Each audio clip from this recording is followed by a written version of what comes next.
วัดและบ้านประสานสอดกลมเกลียวบ้านให้เดียวและวัดตอบสนองคองคำวัดให้ทำมาส่วนคัดเก่ากองกิเลสวิเศษสองส่วนสร้างอย่าได้ล่างห่างกันพี่น้องเอ่ย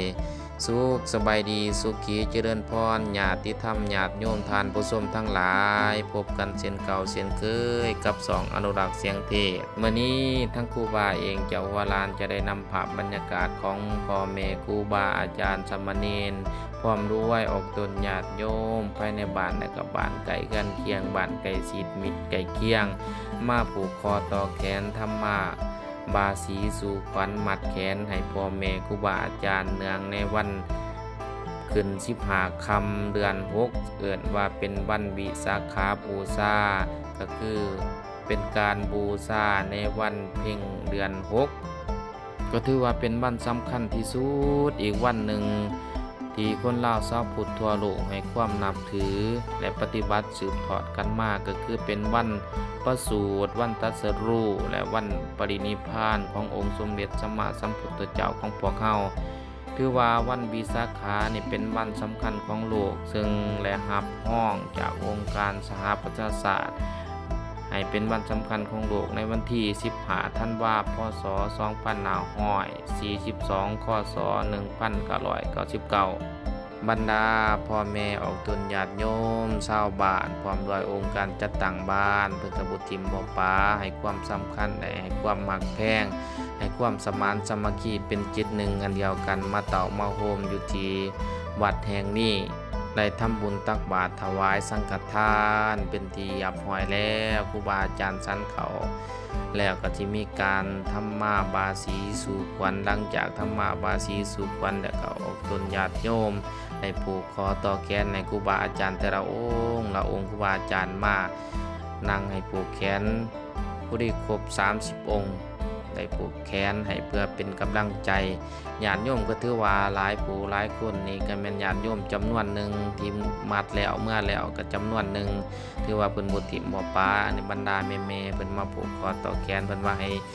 อยู่ดนๆเด้อขาน้อยเอ้ยอย่าสิฟ้าวสิข้านผ่านจากไรเพราะว่า บางคนก็ว่าโอ้ยให้ขาน้อยถือเลขแน่เพิ่นว่าบ่ขอเว้าบ่ขอหยังหลายว่าซั่นขอให้ถือเลขว่าซั่นแทนที่สิให้พรครูบามีแต่เพิ่นขอพรนำเพราะว่าบางคนก็ว่าโอ้ยบ่เว้าหยังหลายหรอกครูบามีพรแล้วเพราะว่า เป็นการให้กำลังใจพ่อแม่ครูบาอาจารย์หลายผู้หลายคน30องค์ดงหมายญาติโยมของเฮาเลยผูกแขนถือว่าเห็นความยิ้มแย้มแจ่มใสเห็นความสมานสามัคคีก็ออกตนญาติโยมพ่อแม่ครูบาอาจารย์ก็ซื่นอกซื่นใจหลายอันนี้ก็สิแม่นแม่ตู่ใหญ่แม่ตู่คำพ้นศรีสุราษฎร์เป็น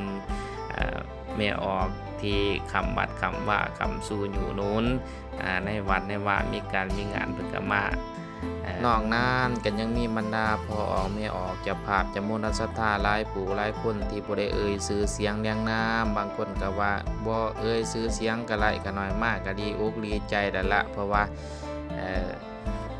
ตอนนี้ญาติโยมของเฮาก็ทยอยผูกคอต่อแขนจนสิกว่าครบทุกองค์พุ่นละตรงไหนครบ30ปลายองค์ลูกก็หลายลูกป้าลูกเนียนก็หลายแม่ก็หลายลูกก็หลายว่าจังซี่ผู้ที่มัดมานี่ก็สิแม่นโยมแม่คำปัดลาดอิทธวงศ์ยิ้มมีความยิ้มแย้มแจ่มใสซื่นอกซื่นใจเพิ่นพิเศษเพิ่นได้เป็นเจ้าภาพภัตตาหารเพลให้พ่อแม่ครูบาอาจารย์ได้อยู่ได้สันในตอนเปลี่ยนดีอกดีใจหลายให้อยู่ดีมีแห้งเพิ่นว่าจังซั่นนี่ให้สุขภาพแข็งแรงสุขกายสุขใจเพิ่นว่าบรรดาแม่ๆเพิ่นผูกแขนให้ผู้ที่ฝ่ายผู้ที่เต็มแขนเป็นปุ่มอยู่บันได้ถ่ายรูปลง Facebook แม่ออกพอออกเพิ่นผู้เป็นเพื่อนเฟซเพิ่นถามว่าครูบาสิสึกแล้วบ่เพราะว่าสิไปจำพรรษาอยู่ไสน้อบางคนว่าบางคนก็ว่าพ่อโรว่าเป็นเจ้าบ่าวใหม่ทั้งได้เพราะว่าเด้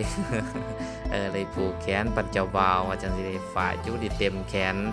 บัดนี้ไปเบิ่งบรรยากาศตัวจริงเด้อบัดนี้เด้อบ่สิว่าจังได๋บ่สิขอพรแนวใดฟังนํกันได้สิว่าครูบาว่าโอเป็นสิว่า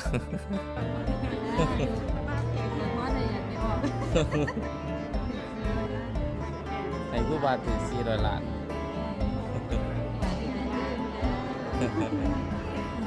ให้อยู่ดีมีแห้งสุขภาพเข้มแข็งพอละ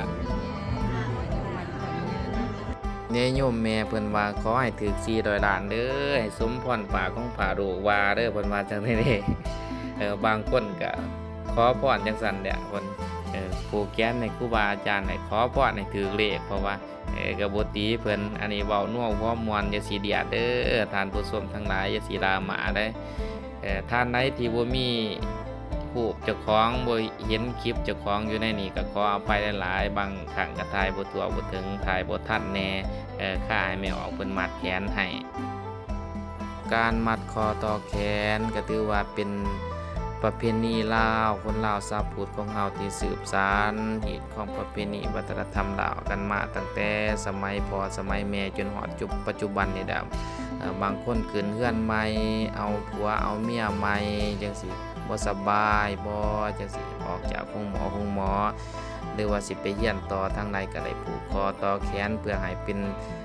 การเสือสู้เป็นการให้กำลังใจลูกหลานเนี่ยแหละแต่พ่อแม่ครูบาอาจารย์ก็มีมัดคอต่อแขนคือกันให้กำลังใจให้อยู่ต่อให้มั่นคงในบวรพุทธศาสนาทุกองค์มีแต่องค์จบๆงามๆครูบาอาจารย์ทั้งแม่ออกกับมีแต่ผู้จบๆงามๆมีแต่ผู้สาวสูงวัยก็วัย50%เฒ่าแต่กายหัวใจยังหนุ่มเพิ่นว่าซั่นนี่เว้าเลยหัวหยุ่มๆมามืองุ่มอยู่บ่ว่างทั้งครูบาเจ้าหัวหลานถ้าว่าผิดพลาดประการใดก็ขอโทษขออภัยเด้ออาตมาขออวยพรใจให้แก่บรรดาอุตนญาติโยมพ่อแม่ที่มาผูกคอต่อแขนให้พ่อแม่ครูบาอาจารย์พาลูกพาหลานขอให้อยู่ดีมีแห้งบุญคำนำสู้มือทุกผู้สุขคนให้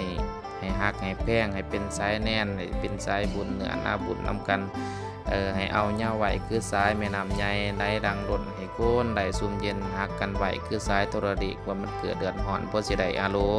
หักกันไหวคือกาเหนียวหนึ่งไม้ยาสิพีแปลงหมางคือน้ำห่อนถึงกาเหนียวเด้อแม่อะไรมาท่านถอดสางอานิสงส์ให้อยู่สูงอานิสงส์สูงอยู่สู้ขึ้นสู่สวรรค์เสวยสุขอยู่สันฝ่าเสวยโลกีให้เจ้ามีบุญพลาอานิสงส์ทรงบุญดอมเจ้าอันว่าโพสนั่งเขาของในเฮือนอย่าได้เกินขาดมีทั้งเงินคำเครื่องใส่มีเดี่ยวให้หุงเฮืองมีเดี่ยวหุงเจริญมือทุกผู้ทุกคนสุขกายสุขใจนอนรับให้ได้เงินหมื่นนอนตื่นให้ได้เงินแสนแบนมือไม้ให้ได้แก้วมณีสูตรตรวจหายยามาผ่านหมู่มันยามาไก่อามาโลกค่าไก่หายนี้เหินห่างมีแต่สุขอยู่สางสบายเหนือจมเกินมือทุกผู้ทุกคนเด้อสาธุฝากกดไลค์กดแชร์กดดีโพสให้แน่เด้อเพื่อเป็นกำลังใจให้สองอนุรักษ์เสียงเตียแน่ขอเจริญพร